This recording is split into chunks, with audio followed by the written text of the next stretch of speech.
नमस्कार। आज 6 मार्च 2026 है। पिछले 7 दिनों से मिडिल ईस्ट की धरती से उठने वाला धुआं अब पूरी दुनिया की अर्थव्यवस्था का दम घोंट रहा है।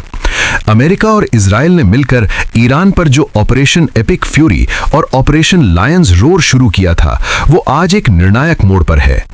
आज सुबह की सबसे बड़ी खबर यह है कि इजरायली वायुसेना ने ईरान के अंदर 6 बैलिस्टिक मिसाइल लॉन्चर्स को तबाह कर दिया है, जो इजराइल पर हमले के लिए तैयार थे।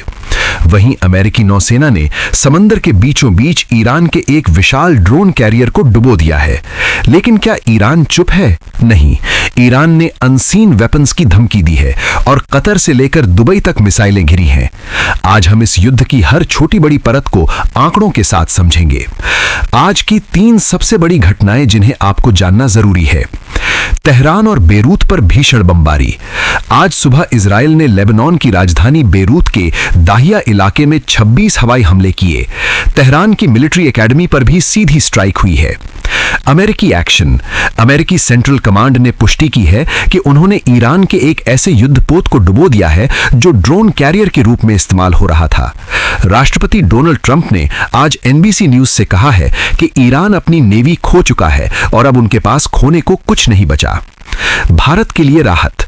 दुनिया भर में तेल की कमी को देखते हुए अमेरिका ने आज भारत को रूस से तेल खरीदने के लिए 30 दिन की विशेष छूट यानी वेवर दी है, ताकि भारतीय ऊर्जा सप्लाई प्रभावित न हो।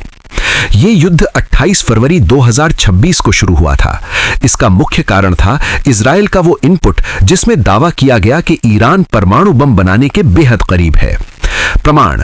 द हिंदू और विकिपीडिया 2026 की रिपोर्ट के अनुसार शुरुआती हमलों में ही ईरान के सर्वोच्च नेता आयतुल्ला खामनई और कई बड़े सैन्य अधिकारियों की मौत की खबर आई। अमेरिका का लक्ष्य। अमेरिका अब ईरान में सत्ता परिवर्तन यानी रिजीम चेंज चाहता है। ट्रंप सरकार ने साफ कर दिया है कि वे तब तक नहीं रुकेंगे जब तक ईरान की सैन्य क्षमता पूरी तरह खत्म नहीं हो जाती। आप सोच रहे होंगे कि इसमें दुबई या कतर का क्या लेना देना। दोस्तों, सारा खेल अमेरिकी बेस का है। कतर, यहां अमेरिका का अल उदेद बेस है। आज सुबह कतर की एयर डिफेंस ने एक ड्रोन को मार गिराया जो इसी बेस को निशाना बना रहा था। कुवैत। रिपोर्ट के अनुसार कुवैत में तैनात 3 अमेरिकी सैनिक इस युद्ध में मारे जा चुके हैं। UAE, Dubai, Abu Dhabi. UAE ने अब तक 189 बैलिस्टिक मिसाइलों को डिटेक्ट किया है, जिनमें से 175 को इंटरसेप्ट किया गया। आज दुबई एयरपोर्ट पर ट्रैफिक अपनी सामान्य क्षमता का सिर्फ 25% रह गया है। इंडिगो और स्पाइस जेट जैसी भारतीय एयरलाइंस ने आज 100 से ज्यादा उड़ानें रद्द कर दी हैं। ईरान इस वक्त प्रॉक्सी वॉर के भरोसे है। हिजबुल्ला। बेरूत पर हमले के जवाब में हिजबुल्ला ने उत्तरी इजराइल पर हजारों रॉकेट दागे हैं। रूस और चीन। रूस इस वक्त ईरान को सैटेलाइट डेटा और रक्षा तकनीक मुहैया करा रहा है। वहीं चीन पर्दे के पीछे से अमेरिका पर दबाव बना रहा है। यूक्रेन का ट्विस्ट। एक दिलचस्प खबर यह है कि अमेरिका ने यूक्रेन से शाहेद ड्रोन्स को काउंटर करने के लिए मदद मांगी है, क्योंकि यूक्रेन के पास इन ड्रोन्स को गिराने का सबसे ज्यादा अनुभव है। अब बात करते हैं सबसे बड़े खतरे की, स्ट्रेट ऑफ हॉर्मुज की। तथ्य। ईरान ने इस रास्ते को इफेक्टिवली ब्लॉक कर दिया है। आंकड़े।